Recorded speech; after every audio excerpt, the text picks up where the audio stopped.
Bonjour à toutes et à tous, bienvenue sur KTV Kwezi FM, le 106.9 pour ce temps de parole, toujours en direct à la radio et à la télévision. Jacques Martial Henry, que l'on ne présente plus, est avec nous ce matin. Tonton Jacques, bonjour. Bonjour Patrick, bonjour Sam. Merci, bien dans le micro Jacques, merci d'être avec nous ce matin. Évidemment, on va évoquer ensemble la visite ministérielle. Selon vous, qu'est-ce qu'attendent les Mahorais? Qu'est-ce qu'ils attendent de plus que ce que le Premier ministre a pu déjà annoncer? Alors moi je crois que les revendications initiales concernent la lutte contre l'immigration clandestine et la lutte contre l'insécurité. Bon, ça, l'insécurité, elle n'en parlera pas, a priori. Ça, elle estime c'est on en a les déjà parlé. mesures que nous entendons. Je suis de ceux qui croient que les collectivités locales sont régies par le principe de libre administration. L'État ne peut pas faire le travail des maires ou le travail du président du conseil général. L'État doit faire son travail. Je crois que nous avons revendiqué, le gouvernement nous a entendus, je ne sais pas si il nous a compris, mais il nous a entendus. Et je suis un peu désolé parce que nous oublions que nous sommes aussi des acteurs de la société.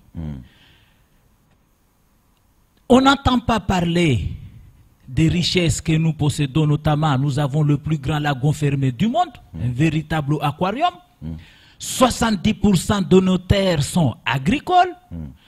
Nous avons des potentialités énormes ici que nous devons développer. Nous devons inciter l'initiative privée pour la construction des hôtels, pour relancer l'économie, parce que nous sommes des acteurs. Ben, manifestement, elle est là pour ça. Elle est là pour ça, pour parler du développement, Samuel. Elle est là pour parler de l'action publique, que je ne remets pas en cause. Mais à aucun moment, on ne parle de développement endogène. On ne parle pas de la production agricole. On ne parle pas de la pêche. On ne parle pas de la transformation de produits, soit agricoles, soit de produits halieutiques. On ne parle pas, et je crois que les Mahorais sont acteurs de leur développement. L'État doit faire son travail, mais nous tendons vers une assistanat généralisée. Et ça, je trouve ça un peu condamnable. On croit que nous devons dormir et c'est l'État qui fait tout. La lutte contre l'habitat indigne, contre les taudis, c'est le pouvoir des maires, c'est le pouvoir du président du conseil général. Les exécutions que le préfet est en train de initier ne concernent que des saisines par des particuliers. Mais à aucun moment il n'y a eu une action publique organisée de la part de ceux qui sont titulaires des fonctions exécutives locales, c'est-à-dire les maires et le président du conseil général. Or, les terrains privés occupés par les personnes en situation irrégulière d'une manière illégale ne représentent même pas 5% du phénomène. 95% du phénomène concerne des terrains qui appartiennent aux collectivités locales à Mayotte. Or, ce sont les maires qui sont responsables de tout ce qui est urbanisme. C'est les maires qui délivrent les permis. Comment peut-on laisser les gens, que ce soit sur votre terrain privé ou sur un terrain qui appartient à la collectivité, comment peut-on laisser les gens construire sans aucune autorisation? Sur la prévention à la délinquance, il n'y a aucune structure d'accompagnement social ou éducatif en direction des jeunes. Oui. Jacques, vous disiez tout à l'heure que la principale revendication était la sécurité et l'immigration. Or, sur le document fourni par l'intersyndicale, y compris par les élus, pas le même, mais à quelque chose près, il y avait plus d'une centaine de revendications, dont le développement. Et le développement de Mayotte est une priorité. Quel développement si les porteurs du projet peinent à trouver des emprunts bancaires, des prêts bancaires pour pouvoir investir? Quel développement si on n'arrive pas à désenclaver les zones agricoles? Quel développement si on n'arrive pas à développer la pêche en haute mer? Quel développement? Donc c'est ça le souci. Je crois qu'on dérape un peu de nos revendications. Nous devons rester sur nos revendications initiales. Et puis après le développement, que les gens puissent, qu'on soutienne les initiatives privées. Samuel Bocher, le rédacteur en chef de France Mayotte Matin. Une question à vous poser, Jacques. Vous avez raison en parlant des collectivités, de la responsabilité des élus, notamment des maires et de l'État. L'État a quand même agi à Bandrélé une fois sur la zone des pages géométriques. Il y a la maire de Sada en Chebamana qui a pris les devants aussi, qui a menacé sa population. Et aujourd'hui, elle s'est retrouvée face à 250 personnes en situation irrégulière qui l'ont menacée directement sur la place de la mairie en lui disant arrêtez les destructions. Là aussi, il y a besoin de l'État. Il y avait besoin de l'État pour l'aider dans son action. L'État doit assurer la sécurité. Ça, c'est sa mission. La sécurité et la lutte contre l'immigration clandestine. Ça, c'est sa mission. Nous devons revendiquer que l'État assure cette mission-là. Mais lorsque les constructions des écoles, on a supprimé le SMIAM en 2014. Il est toujours vivant, hein, mais bon, c'est vrai. Oui, à l'agonie. Dis-moi, le seul maire qui a un projet pour construire une seule salle de classe. Il y en a quand même quelques-unes. Je vois sur Bouéni, par exemple. Où ça? À Bouéni? Du tout. Il n'y a aucun maire, à part des discours. Aucun maire n'a un projet pour construire. On dit, ah, l'État doit nous donner de l'argent pour construire les écoles. Où est votre dossier? Est-ce que vous avez un terrain?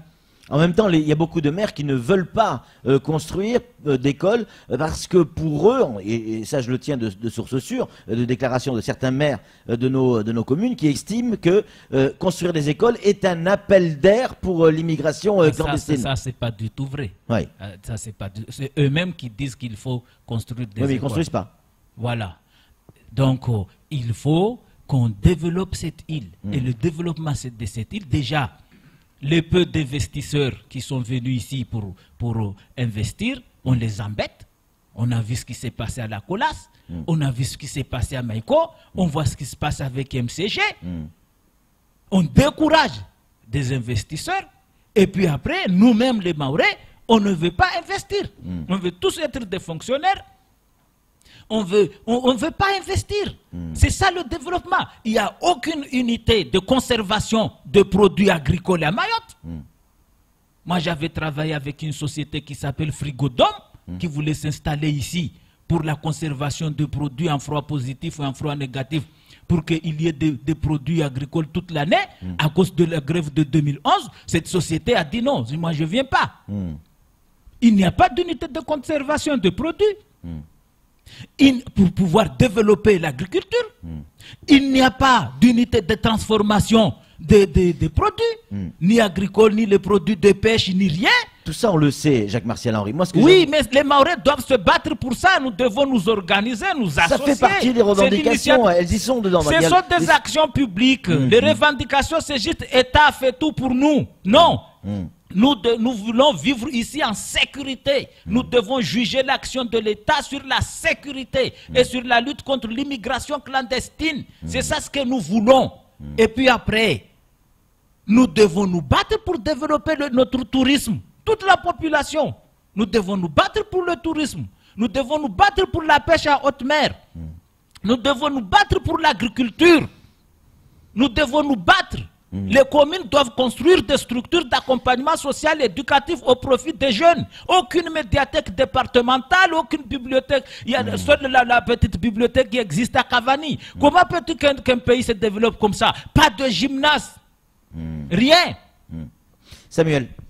On ne pourra pas reprocher à la ministre de l'Outre-mer, Annick Girardin, pendant sa visite, de ne pas évoquer la question de l'immigration clandestine. Ça ne relève pas de sa compétence.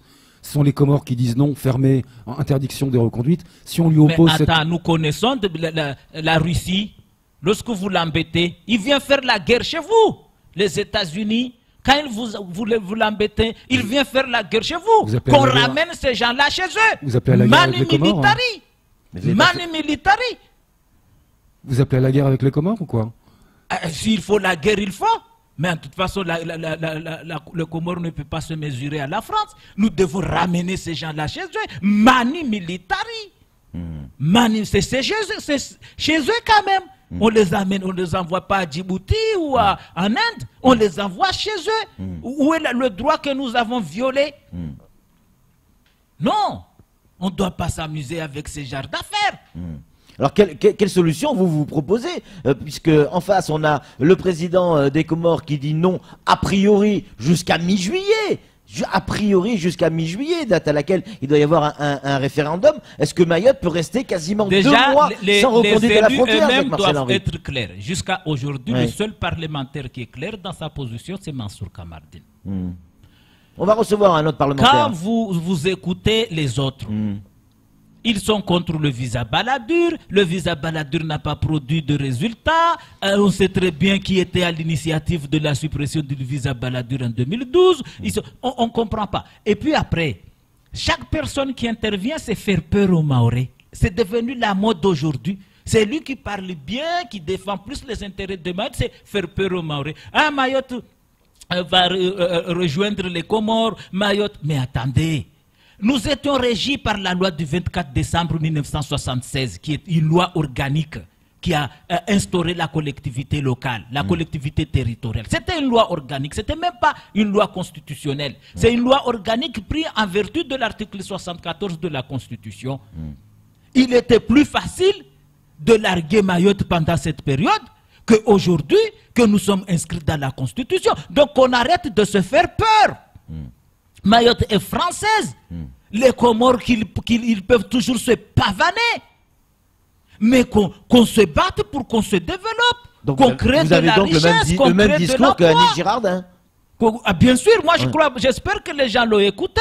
Parce qu'il a dit que ce n'est pas l'État seul qui fait. C'est tout le monde. Chacun a son rôle à jouer. Ce que je regrette, que les associations qui étaient invitées hier, il n'y avait aucune association environnementale. Mayotte est très sale.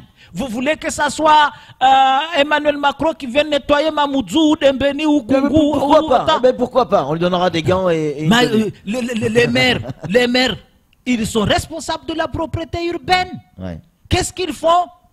Ils veulent que ça soit Annick Girardin qui vienne nettoyer les caniveaux à Mamoudzou et à Passamanti. C'est tellement sale cette île. Comment veux-tu qu'on développe le tourisme? Même les associations environnementales qui existent, on ne les aide même pas. Même dans les discussions, on ne les invite pas. Regardez comment on a déboisé toute l'île. Dernier point, Jacques-Marcel Henry, il nous reste 2 minutes. J'aimerais qu'on évoque les décasages qui ont lieu actuellement un peu partout sur l'île. Encore ce week-end, il y a eu des décasages dans le sud, notamment du côté de M'Samoudou. Ça s'est pas bien passé puisque certains décasés, des personnes en situation irrégulière, semble-t-il, se sont rebellés et se sont, dans certains cas, affrontés avec certains Mahorais. La gendarmerie a dû intervenir. On n'est pas en train de rentrer dans une sale spirale, là? Non, moi je crois qu'il faut laisser l'État faire son travail. C'est pourquoi j'ai dit nous devons juger l'État sur 2 points.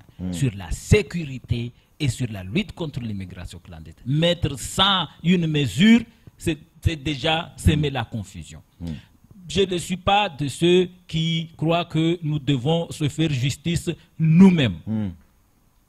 Il faut saisir les autorités judiciaires, il faut saisir les autorités compétentes pour agir. C'est très dangereux cette situation parce qu'un jour, j'ai peur qu'il va y avoir un problème irréversible. On est à 2 doigts là, à 2 doigts. Il y a encore eu des Kwassa qui sont arrivés cette nuit, aux alentours de 2h40 du matin. Les personnes ont été interpellées par certaines associations, puis remises aux gendarmes et a priori les gens ont été relâchés parce qu'on ne peut pas les expulser. Oui, c'est pourquoi j'ai dit la France doit ramener ces immigrés clandestins chez eux, manu militari. Samuel, pour conclure. Oui, Jacques, vous êtes homme de bon sens. L'annonce qui a été faite par le Premier ministre le 19 avril avec l'ARS de plein exercice, le rectorat, l'opération d'intérêt national, qu'est-ce que ça vous inspire? Est-ce que ce sont déjà des avancées qui sont importantes pour Mayotte? Oui, ce sont des avancées importantes pour Mayotte, mais il y a un problème sur le contournement de Mamoudzou. Le Conseil général, depuis 2004, avec Saïdou Marouali, puis Douchna, puis Dane Zaidani, puis Sobahdine, j'ai toujours qualifié cela de la convention de la honte, qu'on a redélégué nos missions à l'ADEAL. J'ai toujours dénoncé ça. Et le contournement de Mamoudzou, c'est un projet départemental. Nous devons faire les études et demander à l'État de financer. Mais on a redonné cette compétence à l'ADEAL Et c'est l'ADL même qui a bloqué ce dossier jusqu'à aujourd'hui. Pourquoi le conseil, on est des majeurs incapables, nous? Non, c'est pas normal ça. Si, juste pour conclure, Jacques-Martial Henry, si vous aviez Annick Girardin en face de vous, là maintenant, s'il y avait une phrase, qu'est-ce que vous lui diriez? Je lui dirais qu'ici, les gens qu'ils ont choisis pour défendre Emmanuel Macron ne connaissent pas le programme d'Emmanuel Macron et ils sont incapables de les défendre. C'est pourquoi ici, il n'y a aucune personne qui arrive à expliquer la politique de l'État. C'est pourquoi ici, il y a cette confusion qui règne ici. Parce que ceux qui ont soutenu C'est quoi, donc un problème de communication, qui ont participé à l'élaboration du programme d'Emmanuel Macron ont été sauvagement écartés de ce mouvement. Merci beaucoup Jacques-Martial Henry d'être venu sur ce plateau et d'avoir répondu à nos questions. Merci également à Samuel pour ces questions toujours pertinentes. Allez, c'est tout pour ce temps de parole. Tout de suite, la suite de nos programmes.